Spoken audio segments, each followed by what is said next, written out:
Welcome to the second week of Second Nature Football. My name's Christian. I'm an exercise physiologist and a strength and conditioning coach. Pretty much the whole point of today is pretty much just give you guys a general introduction of what strength and conditioning is and how we can apply it for yourselves to be better athletes, better soccer players, and just get that optimal outcome for yourselves. So, like I said, just a bit of housekeeping. Again, reminders, screens off, microphones off, and we'll just go through any questions at the end. All right, so guys, again, I'll probably touch base with you a bit later on. I'm not sure familiar in terms of how old you guys are or what age bracket, but essentially, what is strength and conditioning? I remember, from being a young athlete, didn't know what it was. I didn't come introduced to strength and conditioning till I was essentially in uni. So again, not knowing your age brackets, it's a significantly important aspect of the sport development, and pretty much going from an amateur athlete all the way to being a professional, hopefully even a successful athlete. And we want to leave pretty much every stone unturned. So what is strength and conditioning in summary? Strength and conditioning is the application of sports science to enhance movement quality. Now, we've got three photos there. We've got Usain Bolt, Ronaldo, and Djokovic. But what does this application of sports science mean? How do we enhance movement quality? So this is where all the fine data that we get, video footage, your biomechanics, everything gets analyzed to such a finite detail, and we pretty much expose the weaknesses. You got three athletes there. You got Bolt, you got Ronaldo and Djokovic. Who's the best athlete? You can't really put them in the same boat. Who's the fittest? Who's the fittest in this? You can argue that potentially Ronaldo is the fittest because again he has to play for 90 minutes, or you can say Djokovic is the fittest. He has to play 4 or 5 hour games. Who's the strongest? Who's the most powerful? Again, you could probably argue that Usain Bolt would be the strongest. As a sprinter, you have to produce a lot of force. You have to be very powerful to get that acceleration. But at the same time, taking free kicks, Ronaldo's got to have a very strong shot. Djokovic's got to have a solid forehand. These are all the things where the strength and conditioning program reviews in such a, again, minute detail, and you pretty much come up with a structure to continue developing and continue progressing yourself as an athlete. Enhancing movement quality. You want to improve your performance. Enhancing movement quality. The fact that you want to produce acceleration, you want to get to the ball first. You're enhancing your movement quality. You're trying to minimize your reaction time to get there. So all these things is what strength and conditioning analyzes and pretty much puts in a plan for you to improve. Also, enhancing movement quality, that means reducing your risk of injury. Reducing your risk of injury, you're going to perform better, you're going to perform longer, you're going to be more resilient.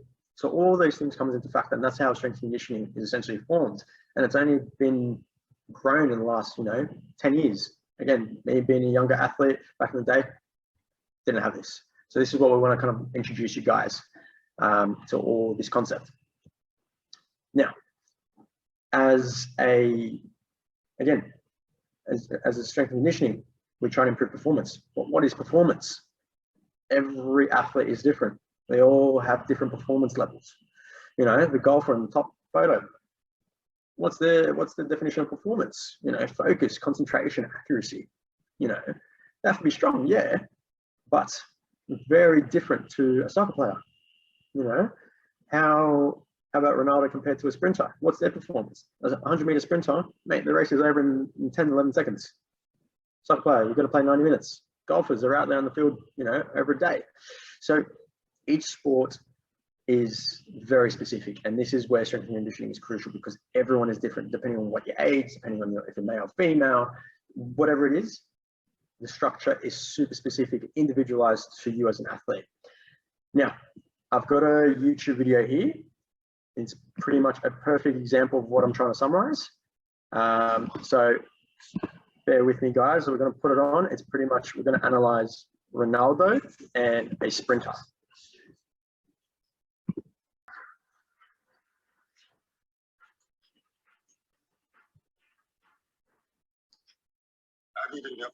Angle hit 3.31 seconds, Andy. Angle quality. If different class. It's fast. What do you think Ronaldo will do? Maybe the same, strong, accelerated. You sure? Yeah, I know.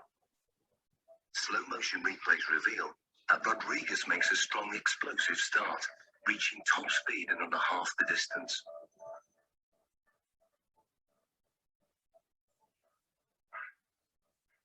All his movements are in a straight line, very linear, nothing from side to side at all. Everything is moving in front to back directions. No energy is wasted. Rodriguez has a high knee action. This gives him a... All right, guys, so pretty much in summary of that, the sprinter is very efficient in his movement, linear movement, whereas we're going to get Ronaldo in here now. Okay, Neil. Set.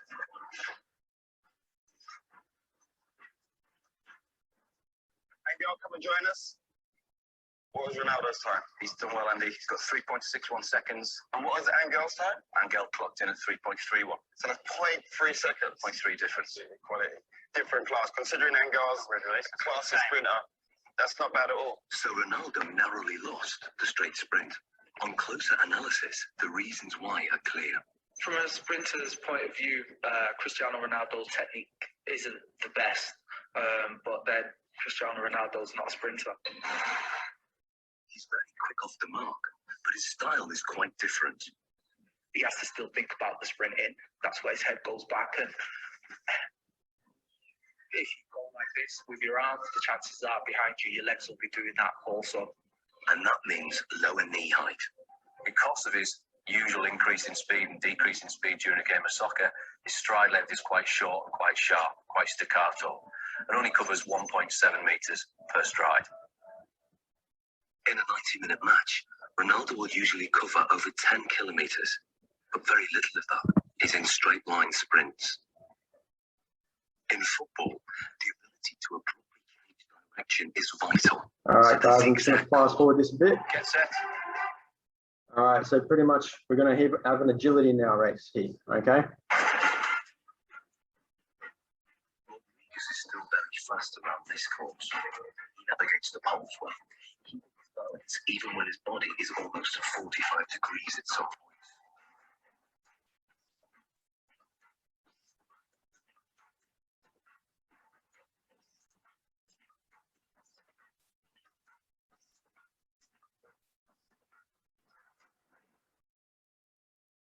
Rodriguez completes the zigzag course in 6.86 seconds. So Ronaldo, 6.86 To beat. What do you think?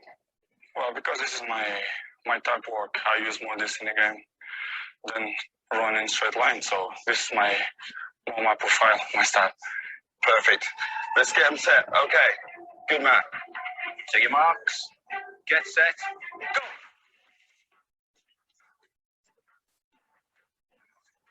Ronaldo's style again has very little in common with the sprinters.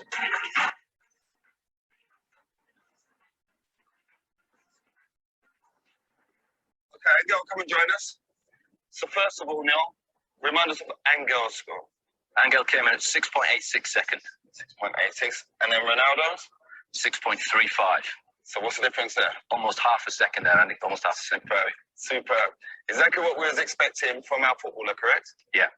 Well, what we're hoping there, you can see a very big difference between the straight line sprinting. We've got very long strides, nice high centre of gravity. Cristiano comes into his own here. Yep. We lower the centre of gravity. We enable ourselves to push off and accelerate sidewards. That centre of gravity nice and low. The knees are bent, the hips are bent, and the muscles are hopefully working at their optimum length. So because this is my... All right, so let's stop it there, guys. I'm going to pretty much recap. So essentially, while they're going through that, it's quite clear that you have a sprinter being sport specific. He's really fast running in a straight line. As soon as you get him running an agility course where Ronaldo pretty much thrives in, is no match for Ronaldo. And as you can see here, Ronaldo has adapted his stance, his agility, and here pushing off essentially both feet to power off and go and accelerate. And here it says that he's producing 5 Gs of force. So that alone shows the importance of being strong and resilient for your sport. But yeah, guys, that was just the video I wanted to show you. So we'll kick on again. So I'll just make sure this back up. And again, guys, if you have any issues, please let me know. I just want to make sure everyone's hearing this quite well. All right. So essentially, guys, what is performance? Again, with the sport, you know, these are all the things you got to think about. You know, do you need power? Do you need strength? You need execution. You need stamina. You need focus. You know, is the fact that the sprinter took 6.3 seconds in a straight line and Ronaldo took 6.6 seconds, you know, is 0.3 of that difference, the difference between you getting that ball before the other defender or the striker. You know, you want to improve your technique and just be as efficient as possible, because that difference is what's going to cost you the game. It's what's going to cost you a goal, that tackle, whatever it is. So all pretty much performance is so many variables, so many factors. You know, you want to stay injury free. You know, most of the injuries occur in your first 15 minutes and the last 15 minutes of a game. So you want to be strong, you want to be resilient. So many things come into that. Now, pretty much this is a study that was found from the FIFA World Cup in 2014. So this is the one where Germany won the World Cup. Essentially, they measured the top 4 teams. So they got Belgium, France, I think, Brazil, and Germany. And pretty much out of the 24 games, they found that all the players on average ran a total distance of 11.5 kilometers. Defenders ran just over 11.7 Ks, midfielders ran 12 Ks, forwards ran 11 Ks, and goalkeepers 5.5. Essentially, pretty much from that, you see everyone runs a fair bit, or the total distance they cover. But in that, are you running the whole game? No, you're not. So most of the time you're walking, most of the time, you know, it's side to side.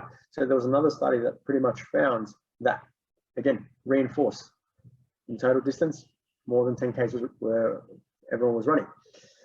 But only 900 meters of those 10 Ks was done at a sprint speed of greater than 20 Ks. So it's about a solid sprint. You're running for the ball, you're running down the line, 900 meters of the 10 Ks. That is about 0.1% of your game. And out of those 10 Ks, 200 meters was about 25 Ks. So that's pretty much that maximal sprint. It's that the through ball is going to score a goal. That's what it is, extra 5 Ks. 200 meters every 10 Ks. That is essentially 0.05% of the game. But again, when you're talking minimal factors, this is the difference between you getting that through ball, getting pretty much in those right positions. And pretty much it will be the difference between you getting clear of that tackle and you scoring the goal, or you preventing the goal. These are the difference. Now, strength and conditioning not only focuses on that, but we focus on preventing injuries. You know, you have to be resilient. Now, you've got 2 types of players there with different injuries. Injuries can be either acute injuries or acute traumatic or overuse. So essentially what that means is pretty much in the first photo, unfortunately, you can't control everything that happens in the game. If a guy goes studs up, pretty much in your knee and your ankle, all you can do is brace and hope for the best to see if you can dodge it. Okay, that's an acute. It's not something you can't control. Whereas an overuse injury is something, you know, like the hamstring strain, like a bit of a cramp. Those are signs that you're pretty much in an area that your body hasn't been exposed to before. You either haven't recovered well, you haven't strong enough. You're pretty much exposing to an area that you haven't been before. So essentially, I put a graph here. I'll minimize this again. So in this graph, it pretty much talks about the biomechanical adaptation of how your soft tissue muscles react to the responses of this. So let's move this out of the way. So essentially, any load that is exposed to your muscles, your muscles are very elastic. They move, okay?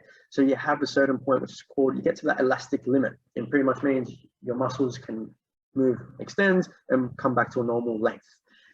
Your yield point is pretty much its maximal point before, you know, a potential, it can return back to its normal limitation. That yield point is when you start having your minor strains, you know, your cramps. This is your body saying you're going outside of this boundary. Now, if you can continue, this is where fatigue comes in, lack of stamina, lack of endurance. If you've gone past that yield point, that's where injuries occur. If you continue, you know, you have significant injuries like ruptures, you know, Achilles ruptures, hamstring ruptures. This is a significant point where we don't want to get to. So essentially, we want to prevent that. We want to raise your limit. We want to expose your body to that strain and stress so you can tolerate higher, so you don't get injured in those first 10 or last 10 minutes of the game.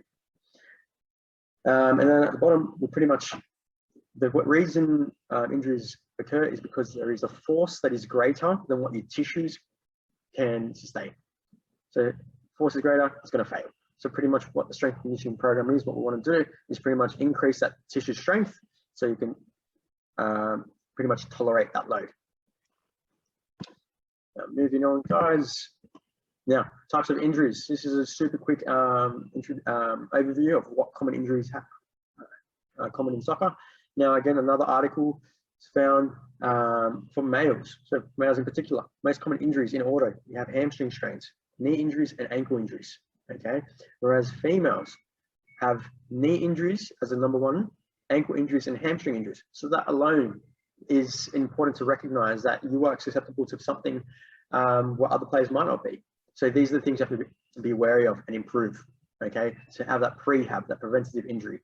And as you can see circled down the bottom, they found that during the initial or final 15 minutes of the match, there is a significant pretty much point where injuries occur. So again, that lack of fatigue, that lack of stamina, lack of endurance. Okay, I'm sure the physios over the next couple of weeks will touch base in terms of how to deal with those injuries. But yeah, so just a bit of general overview there. Now, guys, pretty much, like I said, I don't know in terms of what age brackets we're in, but where do you start with this? You know, as like I said before, myself being a junior athlete, you don't know where to begin. Now, pretty much you're the athlete and you're going to be training pretty often. You're going to be seeing your coach quite frequently. Speak to your coach, okay? Speak to your coach. What can you do? What do I need to work on? What's my weaknesses? How do I improve? Where do I go? So this is where the third piece of the puzzle comes in. So a clinician. So a clinician is essentially a strength and conditioning coach, a physio. They see a physio. They see an exercise physiologist, and tell them what's going on. You know, tell them you want to be working on certain aspects of your game. You know, you feel like you're fatigued in the last couple of minutes of the game, or you've had a hamstring injuries all the time. Cool. Talk to them about it, because this is the communication. Communication is key, and this is where you as an athlete need to improve. So essentially with that, where do you start? Pre-season, baseline testing, fitness testing, strength testing. These are all the things we need to monitor. And pretty much always review. You know, you want to review back to the initial score. Did you improve? Did you get weaker? Did you recover? All these things. All right. So like I said, guys, where to start in terms of strength and conditioning program? Talk to your coach. Have a plan on how to improve your performance. Speak with your designated clinician. It's a strength and conditioning coach, physio, or an exercise physiologist. Okay. Make some goals. Make some goals. Specific goals. Okay. I'm sure this is going to be another thing we're going to touch on in terms of how to set specific goals for yourself. Be consistent and train smart. All those little things, all those minor pieces of the puzzle will make a difference to your game. Okay. So essentially, guys, in summary, strength and conditioning program doesn't mean, you know, you're going to get massive. Going to the gym doesn't mean you're going to get massive like Arnold Schwarzenegger. Okay, you're not. You got 3 different athletes there, very specific programs. You know, you've got a world championship marathon runner in the gym, getting strong, doing different exercises. You got Ronaldo there in his home gym. Okay, keeping his legs strong is a crucial component. And then obviously, if someone else's goals, the bodybuilder, cool, they have another program for being that. But strength conditioning is super important to improve performance and prevent injury, and pretty much as an athlete, continue to have the longevity that you need to be at your optimal performance. So in summary, guys, that is a super quick introduction of what strength and conditioning is. And pretty much I'm going to open the floor now. Any questions? I've got a question that someone's asked me before, but pretty much, guys, feel free to take off yourselves a video, feel free to reach out.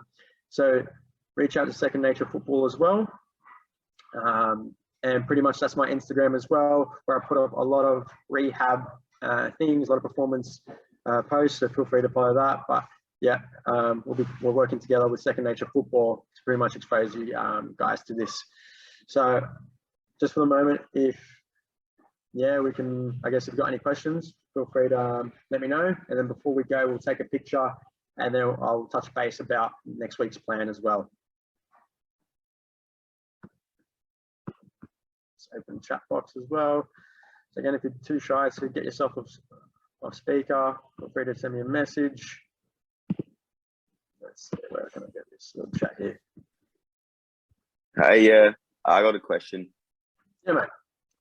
Hey, so I was just wondering, how do you like during the season, how do you balance out like your training and your strength with not overdoing it so you can maximize your performance? Like would you make your program shorter, or would you like take out some exercises? Just wondering how you do that.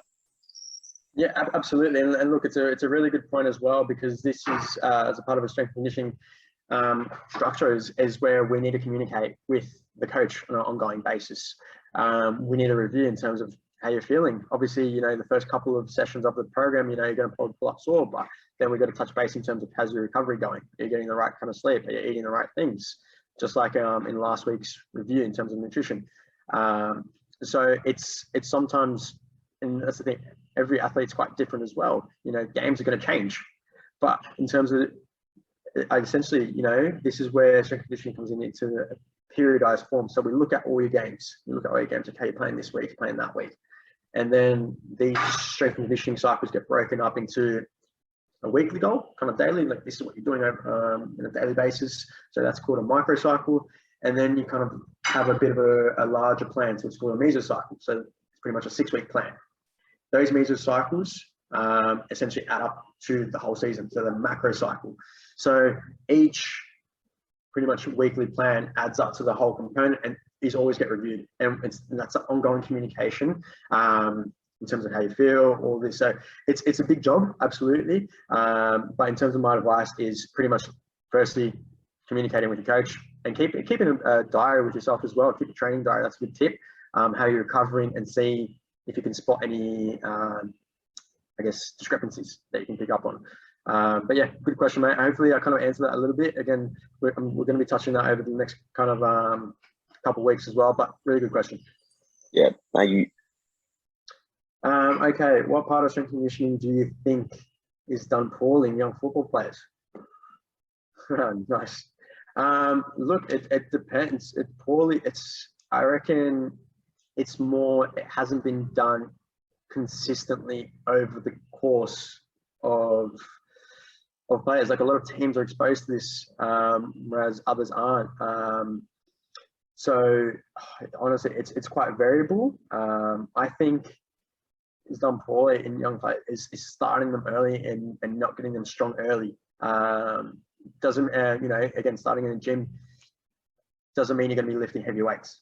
Not at all. It's reviewing those discrepancies, how you move, you know, improving your body weight strength to making sure that we can progress that accordingly. So it's hard to say, but I reckon in terms of it's just that consistency throughout all the teams, and I guess in the lifestyle. So yeah, good question. Tom, can you hear me? I'm here with my 9-year-old daughter Lucy, who's the soccer player. Yeah. What sort of strength and conditioning should she be doing at that sort of age? So at that sort of age is kind of like an introduction in terms of body movement screening. So it's essentially because right at the age, you know, she's starting to go through, you know, commencing adolescence, you know, into growth spurts and all that. So this is a typical area where young athletes start getting a lot of injuries, new injuries, growth spurts. So again, our physios are going to touch base with that as well. You got growing knee pains, ankle pains, severs. So it's touching base with the coach first, and then teeing up a session with the physio or exercise physiologist, strength conditioning coach, and pretty much have a review in terms of she's an athlete. Cool. We want to get her here. We want to prevent injuries. Cool. That's our job, to have a screen. We come across many different players, athletes, and we'll find these weaknesses. And we'll give us a specific program. You know, most likely body weight, but in terms of improving hip stability, knee stability, you know, the right landing mechanics. It's never too late or never too early. Never too early to start correcting this. I come across athletes, you know, ages 20, 25. They haven't even learned how to land from a jump correctly, and these things will result in injuries. So I would say touch base with the coach, and then probably go there in terms of organizing an appointment with a physio or a strength and conditioning coach or an EP, and just do a movement screen and find out what the weaknesses are there. Okay, cool. Thank you. Awesome, guys. Any other questions?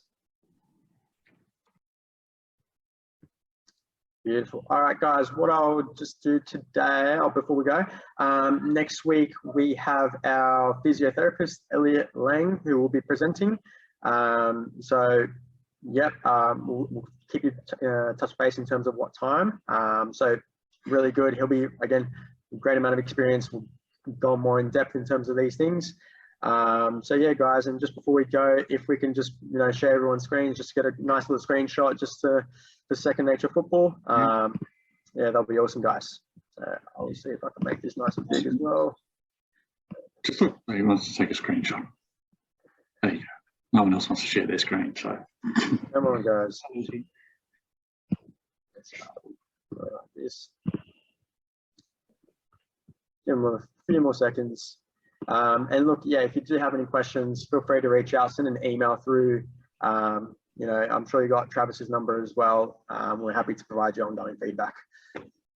All right, so it looks like it's just us for the meantime. So just give us a thumbs up. I'll just see if we can find that screenshot. Beautiful, thumbs up, mate.